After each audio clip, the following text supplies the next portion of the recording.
Hey friends, welcome back to Witchy Trial and Error. Today, we're putting together our ultimate protection boundary blend for June. We're creating a heavy-duty, dual-purpose atmosphere and threshold spray, plus a grounding floor wash, all from one single master batch. No complicated double brewing, just raw, honest botanical magic. Let's get into it. Hey, I'm Michelle. I'm a Pisces Aries cusp, a neurodivergent creator, and I finally stopped overthinking so I could just start filming. This is Witchy Trial and Error. It's where I document the wins and the mistakes, because this is where the real learning happens anyway. So, let's get into it. First up, our fire catalyst. I'm using 4 to 5 whole cinnamon sticks. Just crack them right open with your hands to get to that inner bark. And because we want to invite vibrant, original, creative energy into our workspace while we block out the bad vibes, we're adding sustainably sourced Palo Santo. Now, if you have a perfectly stocked apothecary cabinet today, I salute you. If you're like me right now, we improvise. I realized right as the camera started rolling that I'm completely out of holy basil. So, trial and error style, we adapt. We're building a powerful substitution trinity using equal parts of frankincense resin, white sage, and bay laurel leaves. To really marry those energies and break down the resin, I'm throwing them into my mortar and pestle for a quick grind first before going into the jar. The sage clears out the mental static. The frankincense builds a massive energetic wall, and the bay laurel locks down the perimeter with an ancient energy of victory and protection. Use what you have, friends. The magic is always in the pivot.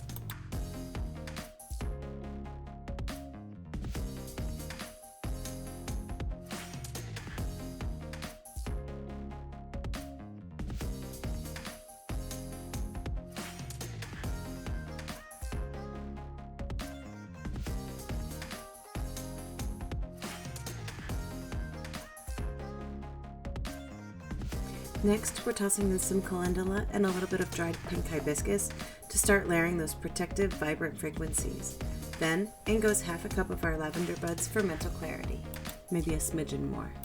Now for the boundary enforcement. We're dropping in our black peppercorns, followed by the perfect number for boundary completion, 9. 9 bay laurel leaves. Quick trial and error lesson for your kitchen cupboard. There is a huge difference between standard bay leaves and true bay laurel leaves. Most of the standard bay leaves that you buy at the grocery store are California or Turkish bay. They are amazing for cooking, but very heavy and sharp, pungent, and menthol. If you can find true bay laurel leaves, they're Mediterranean, so grab them. It has a softer, subtly sweet, deeply protective floral frequency that anchors your threshold shield without making your whole house smell like a cough drop. Next, we add our whole cloves to physically bind any draining influences or outside noise heading toward our perimeters. It's always a struggle around here, isn't it? No dry peppermint? No problem. We're just going to drop some of our peppermint essential oil right over the top of these herbs before we add in the liquid. Finally, we're going to cap this off with some hibiscus. You might notice that my pile looks a little different.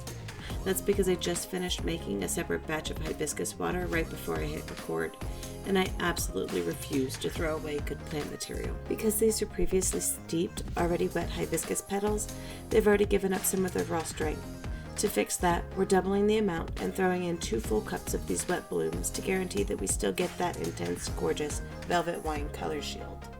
Now it's time for the liquid matrix. If I can never get the jars open, I might have to wait for the husband to get home.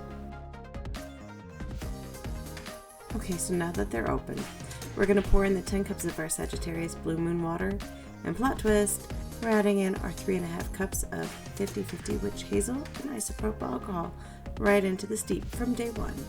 This keeps the whole batch preserved at a 10% alcohol level so it stays completely fresh and won't spoil while it sits.